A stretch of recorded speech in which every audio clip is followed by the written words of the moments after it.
Zebra 3, Zebra 3. Alerte Action Joe. Alerte Action Joe.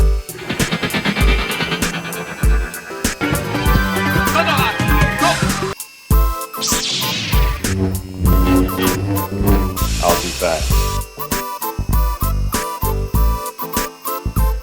Bonjour à tous, bonjour à toutes. Vous vous rappelez de moi il y a une quinzaine de jours, Back to Retro à Arlon. Alors ici on va faire un sujet un peu moins publicitaire entre guillemets. On va vous présenter quelques petits objets sympathiques, quelques petits objets vintage. Alors c'est quoi ces choses? Eh bien ces choses en fait c'est des jouets. Donc les petits garçons, puisqu'à l'époque effectivement les petits garçons jouent avec des poupées masculines et les petites filles jouent avec des poupées féminines. On ne mélange pas les styles, à l'époque c'est strictement interdit. Donc les petits garçons, revenons à notre histoire, jouent avec ce genre de jouets. Alors on va retrouver toute une gamme de petits astronautes, ou en tout cas de personnages ayant un rapport avec l'espace, et on va commencer par celui qui est le plus près de nous. Voilà. Alors le plus près de nous, c'est quoi? C'est le sergent Matt Mason. Et sergent, colonel, major Matt Mason. Donc le major Matt Mason, c'est quoi? En fait, c'est un jouet en caoutchouc à l'intérieur duquel se trouvent des fils de fer. Ces fils de fer permettent effectivement de donner des positions aux personnages. On a également un petit casque qui s'enlève. Voilà, notre sympathique ami. Et il y a toute une gamme de jouets qui tourne autour de ce personnage. Alors cette gamme de jouets, ce sont des véhicules, c'est une base lunaire, ce sont des petits accessoires plus ou moins fonctionnels, on a des petites armes, des petits outils, toutes des petites choses rigolotes, et les enfants des années 60, en tout cas de la fin des années 60, pouvaient jouer avec ce genre de produit qui a été relativement bien diffusé, en sachant que c'est un produit Mattel. Donc Mattel, de nos jours, c'est effectivement les petites voitures Hot Wheels, c'est également Barbie et toute une kyrielle d'autres jouets. Voilà pour le premier personnage. On va regarder ce qu'on a encore ici derrière nous. Nous avons derrière nous un autre personnage qui date lui également de la fin des années 60, à savoir Johnny Apollo.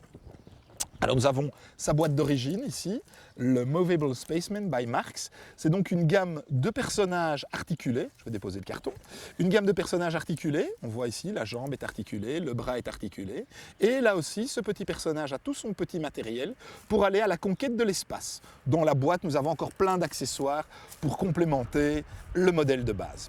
Ensuite, nous allons trouver Action Man. Alors, Action Man dans l'espace, nous avons donc le personnage ici, qui est équipé de son petit matériel, qui a son petit casque qui s'ouvre, et très important, la petite radio.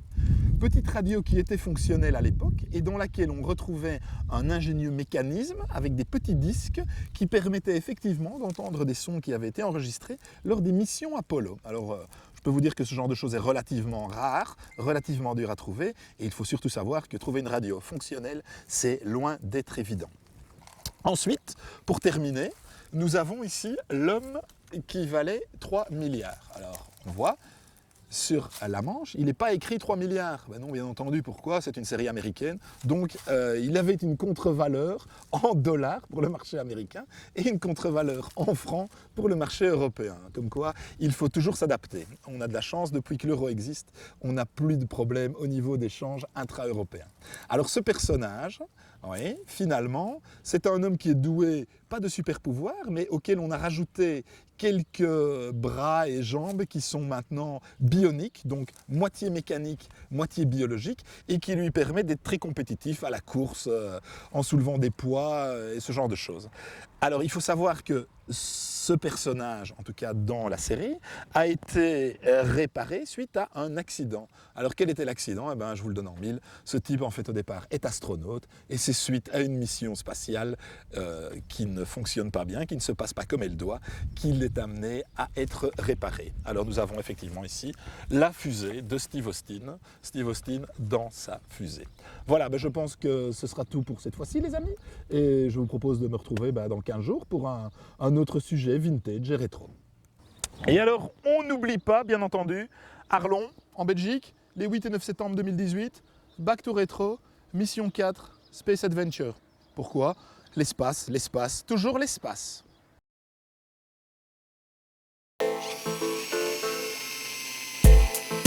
Zebra 3, Zebra 3.